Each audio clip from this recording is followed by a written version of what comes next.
All right, next up, we got Diva Delights 2025. They say, with the Clarity Act close to getting done, do you still think price appreciation before Clarity Act signed in April?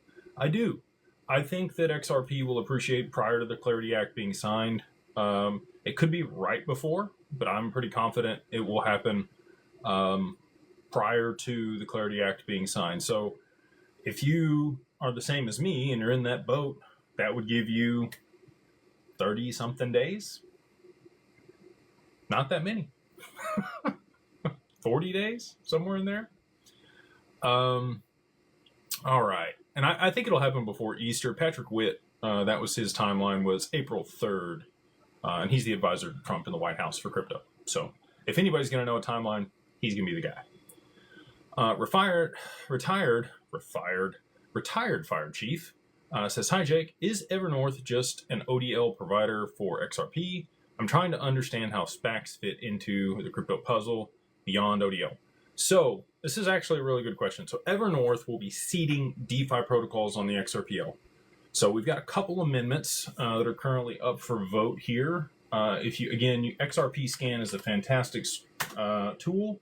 You can go to xrpscan.com/amendments and see all the amendments that are currently up for vote on the XRPL.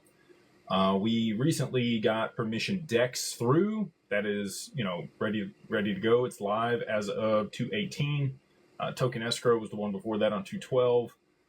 Those two are big.